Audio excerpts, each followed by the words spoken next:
राष्ट्रीय ओबीसी महासंघाची बैठक पुणे येथे संपन्न। 7 ऑगस्ट 2025 रोजी राष्ट्रीय ओबीसी महासंघाचे अधिवेशन गोव्यात। राष्ट्रीय ओबीसी महासंघाच्या कार्यकारिणी बैठक पत्रकार भवन पुणे येथे राष्ट्रीय ओबीसी महासंघाचे राष्ट्रीय अध्यक्ष डॉक्टर बबनराव तायवाडे यांच्या अध्यक्षतेखाली घेण्यात आली। बैठकीला महासचिव सचिन राजूरकर, उपाध्यक्ष डॉक्टर सुधाकर जाधवर, कार्याध्यक्ष प्राध्यापक शेषराव येलेकर, प्राध्यापक शरद वानखेडे, गुणेश्वर आरेकर, प्रकाश भागरथ, सुभाष घाटे, गोव्याचे अध्यक्ष मधु नाईक, किसान महासंघाचे प्रकाश साबळे, कर्मचारी महासंघाचे श्याम लेडे, महिला महासंघाच्या अध्यक्षा ज्योतिताई ढोकणे, मध्य प्रदेशच्या महिला महासंघाच्या अध्यक्षा रत्नामाल पिसे मंचावर उपस्थित होते।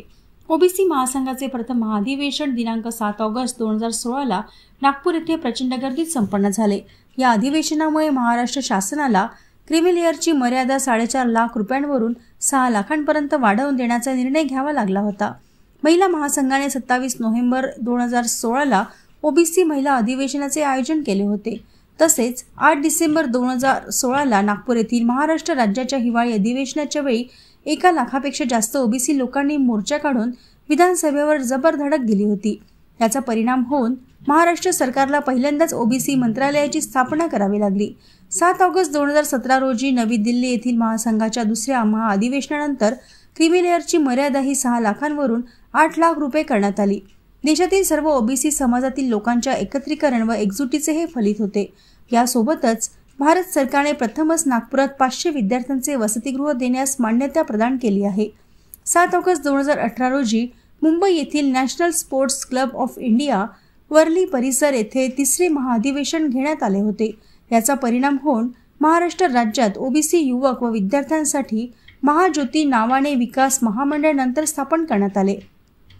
याद्वारे ओबीसी विद्यार्थ्यांना UPSC, MPSC, PhD, MPhil, JEE, NEET इत्यादी व्यावसायिक, वैमानिक, सनदी, लेखापाल व कंपनी सचिव सीएस इत्यादी स्पर्धा परीक्षांच्या तयारी करण्यासाठी आवश्यक त्या सर्व सुविधा व आर्थिक सहाय्य पुरविण्यात येत आहे।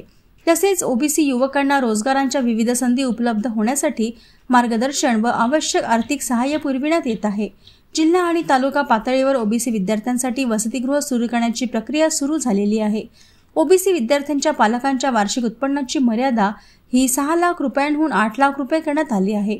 राष्ट्रीय ओबीसी आयोगाला संविधानिक दर्जा देण्यात आला आहे।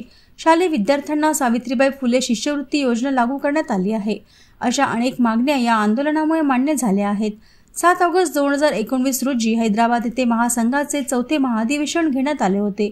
या अधिवेशनाचाही परिणाम विविध राज्य आणि केंद्र सरकारवर पडून ओबीसी लोकांच्या समस्या मार्गी लावण्याचे आश्वासन सरकारतर्फे देण्यात आले। पुढे 5वे महाअधिवेशन 7 ऑगस्ट 2020 रोजी कोविड-19 प्रभावामुळे जागतिक पातळीवर ऑनलाईन पद्धतीने अमेरिकेहून घेण्यात आले होते, ज्यात संपूर्ण जग आणि भारतातील 5 कोटीपेक्षा जास्त ओबीसी बांधव सहभागी झाले होते। पुढचे 6वे अधिवेशन 7 ऑगस्ट 2021 रोजी कोविडच्या प्रादुर्भावामुळे लंडनहून ऑनलाईन घेण्यात आले होते।